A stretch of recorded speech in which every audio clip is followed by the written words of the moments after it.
Oh, man.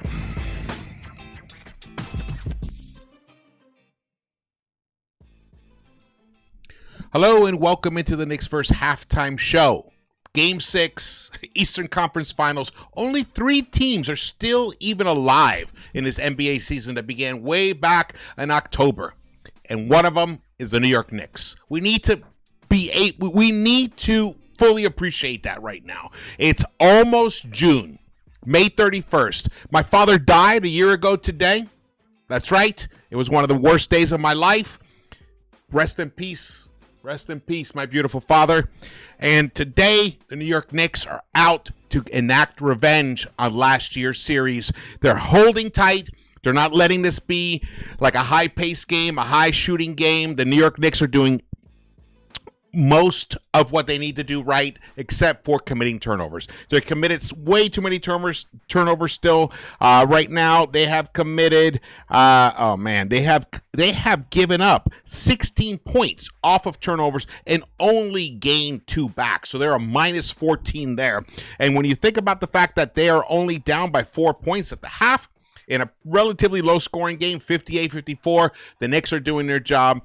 I have a feeling this game is right there for the Knicks to take it from them and take it back to New York for Game 7. Let's go. All right, I guess let's go. Let's look at some stats.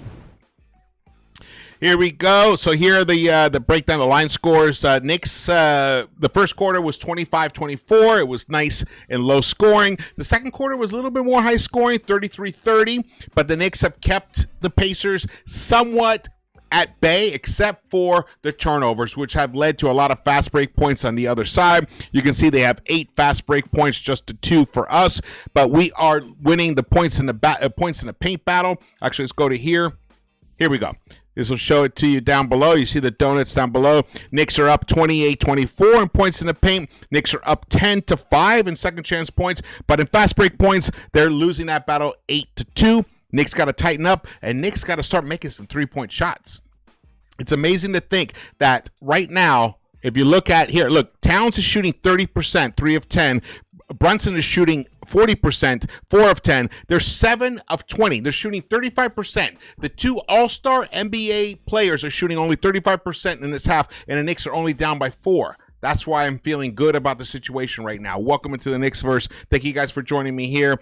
Shout out to everybody in the chat here. We got Johnny Davis, Sandman, Kareem Grant. What's up, brothers? All right, I'm going to keep rolling because we don't have much time. So, look, the whole story of this game, are the turnovers. Just incredible amount of unnecessary turnovers. 3 by Mikal Bridges, 3 by Brunson, and even OG. I mean, almost everyone except for Towns and Deuce. Deuce is not a starter. The only starter without a turnover is Towns, shockingly. But he's 0 for 3 from the three-point line, 3 for 10 overall. And the beauty is, we know that when Towns even has a bad 3 quarters, he can give you 20 in the fourth. So, if I were the Indiana Pacers, I would not be feeling good right now. I would be terrified about what is going to happen in that second half. The second half, the Knicks could flip the switch, go up by 20, 25, and the Pacers will be chasing them for the rest. That's what I'm hoping for. But it's going to require patience. It's going to require protecting the ball, not turning it over, and absolute tenacious, relentless defense. That is from the Knicks. It's going to have to require that. Right now, the leading scorer for the Knicks is OG Anunoby, who has been unbelievable. He's giving us that OG from the Demon OG during the regular season when Brunson was out. He's giving us that tonight in his almost 18 minutes of play, though he's also 0 for 2 from the three-point line. He's got 3 rebounds, 1 assist, 1 steal to go along with his 14 points. And Towns, only 8 points for him. Mitch Robinson, unbelievable, 5 offensive rebounds already. He's leading the entire world in offensive rebounds in the postseason. And Mikal Bridges, even though he's had an efficient game offensively, 11 points, but those 3 turnovers are brutal. He's a +2. Imagine if he hadn't committed any of those turnovers, the Knicks would be up right now. But you know what? This is a 48-minute game. We've only played half of it, 24 minutes. The New York Knicks are right there. The pace of the second quarter picked up, which is something that the New York Knicks are going to have to address and slow that down, and that's in that third quarter especially.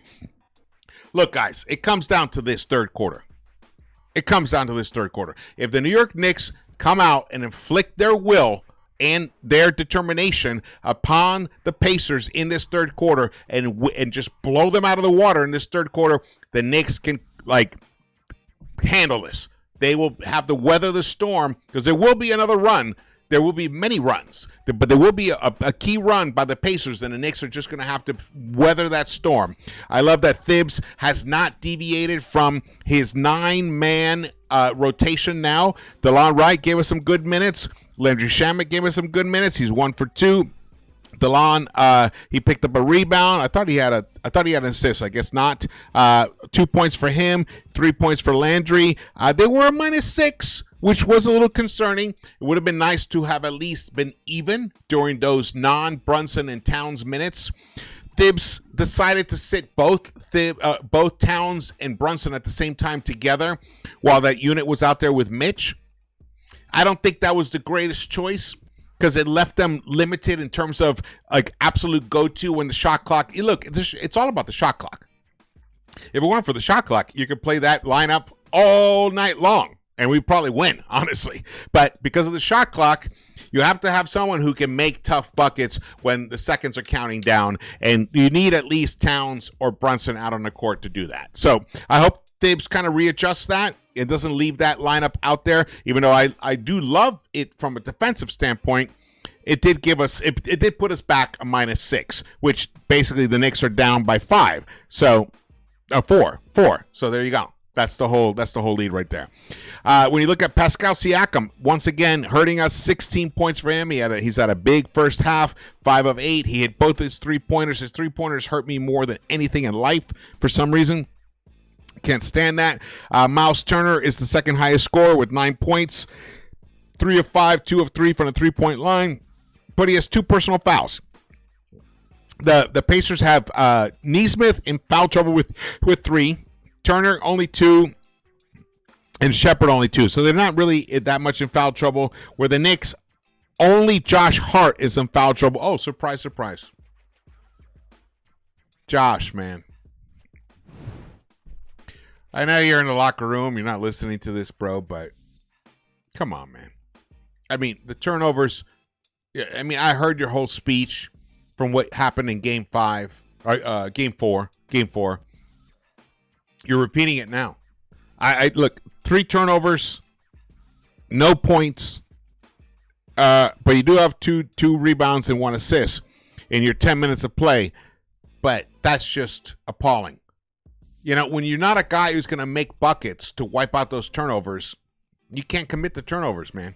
Same with same with Bridges, but Bridges has delivered. He's the second leading scorer with 11 points, and Brunson is also in double digits with 10 points.